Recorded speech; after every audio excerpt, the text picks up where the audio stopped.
নমস্কার বন্ধুরা, এই মুহূর্তে তোমাদের সকলের জন্য একটা বিরাট ইনফরমেশন। বর্তমানে কলেজে ভর্তি হওয়ার ক্ষেত্রে প্রথম দফার লিস্ট প্রকাশ হয়ে গেছে। তার মধ্যে তোমাদের বেশ কিছু সংখ্যক ছাত্রছাত্রী ইতিমধ্যে অ্যাডমিশন নিয়েছে। আবার এখনো পর্যন্ত প্রচুর ছাত্রছাত্রী অ্যাডমিশন নিতে পারেনি। কিন্তু আবার যারা যারা অ্যাডমিশন নিয়েছে তাদের মধ্যে আবার অনেকেরই অনেক ভুলভ্রান্তি হয়েছে, তার ফলে তাদের অ্যাডমিশন এখন ক্যান্সেলের পথে। কিন্তু যে সংখ্যক ছাত্রছাত্রী অ্যাডমিশনের জন্য অ্যাপ্লাই করেছিল, কিন্তু তাদের মধ্যে এখনো 1 লক্ষের বেশি ছাত্রছাত্রীর নতুন লিস্টে নাম প্রকাশ হয়নি। গতকালকে নতুন লিস্ট প্রকাশ হলেও তাদের কিন্তু অনেকেরই নাম এখনো পর্যন্ত বাদ পড়ে আছে। তাদের জন্য কি খবর আছে, তাদের নতুনভাবে আবেদন করার কবে সুযোগ দেওয়া হবে, যারা যারা আপগ্রেডেশন করতে দিয়েছিল তাদের আপগ্রেডেশন কবে থেকে শুরু হবে, এবং বর্তমানে যারা যারা কলেজে সিট পায়নি তাদের আদৌ ভর্তি হতে পারবে কি পারবে না সে বিষয়ে বড়সড় তথ্য কিন্তু উঠে এসছে। এবং সেখানেই স্পষ্টত জানানো হচ্ছে, স্নাতক স্তরে ভর্তির প্রথম দফায় আসন পেলেন না 1 লক্ষ পড়ুয়া।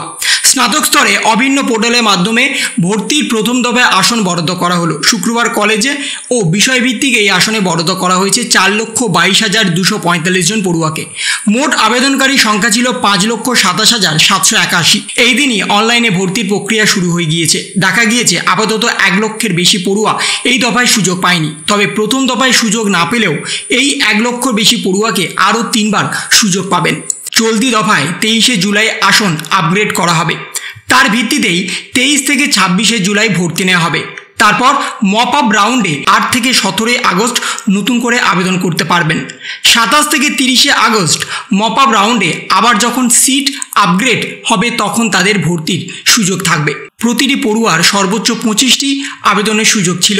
উচ্চশিক্ষা দপ্তরের সূত্রে খবর, ইংরাজি, প্রাণীতত্ত্ব, মাইক্রোবায়োলজি, বাণিজ্য সহ কয়েকটি বিষয়ে নির্দিষ্ট কিছু কলেজে প্রচুর পরিমাণে আবেদন জমা পড়েছে। স্বভাবতই ওই সব বিষয়ে সব আবেদনকারী পছন্দের কলেজে অনেকেই সেই কলেজে চান্স পায়নি। রাজ্যের 16টি বিশ্ববিদ্যালয়ে 481টি সরকারি এবং সরকারি সাহায্যপ্রাপ্ত কলেজে স্নাতক স্তরে 7,217টি কোর্সে 9,46,921টি আসন আছে। এইবার নামকরা কলেজে আবেদনের হার বেশি ছিল। চন্দননগর কলেজ অধ্যক্ষ দেবাশিস সরকারের কথায়, আসন প্রচুর, বিষয়টি হলো পছন্দের। সকলেই প্রথম সারির কলেজগুলিতে ভর্তি হতে চায়। এর ফলে কলেজের যা প্রাপ্ত নম্বর তাতে এই সব কলেজে প্রথম দফায় তালিকায় জায়গা হয়নি অনেকের। ওইদিকে পরের সারির কলেজে এখন ফাঁকা পড়ে আছে। সূত্রে খবর, কলকাতায় প্রথম সারির একাধিক কলেজে একটি আসন পিছু 10 জনের বেশি আবেদন জমা পড়েছে। কলকাতার মধ্যে সবচেয়ে বেশি আবেদন জমা পড়েছে Goenka college of commerce and business administration ভর্তির জন্য। সেখানে মোট আসন সংখ্যা প্রায় 20 গুণ আবেদন জমা পড়েছে। নিখিল বঙ্গ অধ্যক্ষ পরিদর্শকের সভাপতি এবং আচার্য জগদীশচন্দ্র বসু কলেজের অধ্যক্ষ পূর্ণচন্দ্র মাইতি বলেন, সংরক্ষিত আসন ডি রিজার্ভ এবার করতেই হবে, তাহলে কিছুটা আসন ভরবে। তবুও যা মনে হচ্ছে এবার 45% আসন ফাঁকা থেকে যাচ্ছে। তাহলে বর্তমানে যারা চান্স পাওনি তাদের কিন্তু 3 বার সুযোগ দেওয়া হবে, তারপরে তাদের সমস্ত প্রসিডিওর হবে। বর্তমানে আসন কিন্তু এখন প্রচুর আছে, প্রচুর কলেজের সিট কিন্তু এখন অনেক পড়ে আছে। তোমরা যত সংখ্যক আবেদন করেছো তারপরেও কিন্তু 45% সিট কিন্তু পড়ে থাকবে, এমনটাই কিন্তু আশঙ্কা করা হচ্ছে।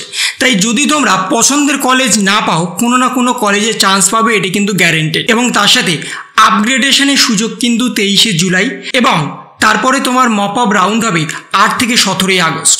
এবং সেই 8 থেকে 17 আগস্ট মপ আপ হয়ে গেলে সেকেন্ড রাউন্ডের জন্য তোমাদের মপ আপ হবে 27 থেকে 30শে আগস্ট।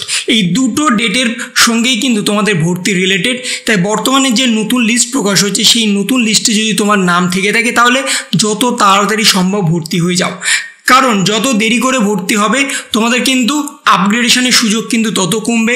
মপ আপ রাউন্ডে কিন্তু তোমাদের ক্লিয়ার করতে অনেকটা সমস্যা হবে। তো এই ছিল একটা ছোট্ট ইনফরমেশন তোমাদের সকলের জন্য। যদি তোমাদের ভিডিওটা ভালো লেগে থাকে তবে লাইক করো, শেয়ার করো এবং অবশ্যই সাবস্ক্রাইব করো। তার পাশাপাশি তোমার মতামত কমেন্টের মাধ্যমে জানাও।